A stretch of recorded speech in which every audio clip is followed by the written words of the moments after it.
আল্লাহুম্মা ইন্নী আসআলুকা খায়রাল মাওলাজি ওয়া খায়রাল মাখরাজ। রাইকা, এটা কি করলেন আপনি? কেন? আমি দরজাই তো বন্ধ করলাম। এত জোরে? না, আসলে তাড়াহুড়োতে আমার হাত থেকে দরজা ছুটে গিয়েছিল। তাড়াহুড়ার কারণে তো দরজা খারাপ হতে পারে। তাড়াহুড়া করে কোনো জিনিস বন্ধ করা উচিত নয়, হোক তা দরজা বা জানালা অথবা অন্য কিছু। ওহো, সরি, ভবিষ্যতে আমি তা খেয়াল রাখবো। শোনো শোনো কানিস ফাতেমার কথা, ভালো মেয়ে কানিস ফাতেমার কথা।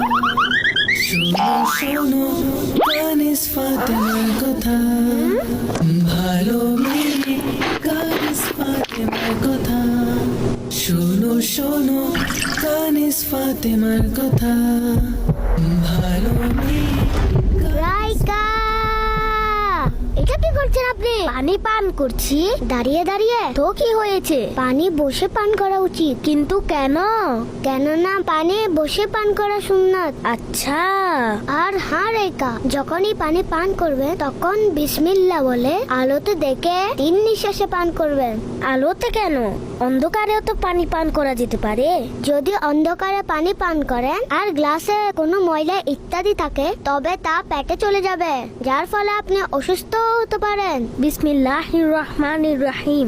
আর আপনি রুমের একই অবস্থা করেছেন, না ব্যাগ নিজের জায়গায় আছে আর না জুতা। আর আপনি এখনো কাপড়ও চেঞ্জ করেননি। আসলে আমার ক্ষুধা লেগেছিল, তাই তাড়াহুড়োতে কোনো জিনিসের প্রতি খেয়ালই ছিল না। এখনই সব ঠিক করে রাখছি। এই, আরে আরে দেখে চলুন। ওফ, ইয়া আল্লাহ, কি যে ব্যথা পেয়েছি।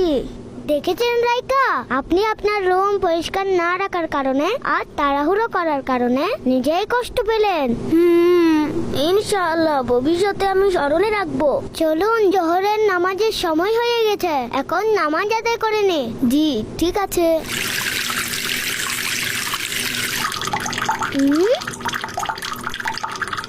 ওফ, এ রাইকাও না সবসময় তাড়াহুড়া করে।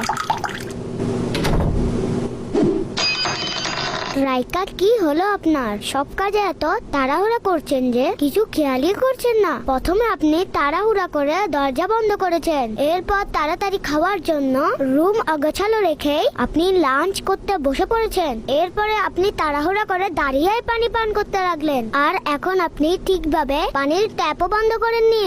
আর এখন দেখুন দেখুন রাইকা, তাড়াহুড়োতে কাজ সঠিক হয় না, বরং কোনো না কোনো ভুল হয়েই যেতে পারে। নবী পাক সাল্লাল্লাহু আলাইহি ওয়াসাল্লাম ইরশাদ করেছেন, তাড়াহুড়ো শয়তানের পক্ষ থেকে। আমাদেরকে সকল কাজ শান্তিতে এবং ধীরস্থিরভাবে করা উচিত। হযরত হাসান বসরি রাহমাতুল্লাহি তাআলা আলাইহি বলেন, মুমিনগণ ভেবেচিন্তে প্রশান্ত মনে এবং গুরুত্বের সাথে সকল কাজ করে থাকে।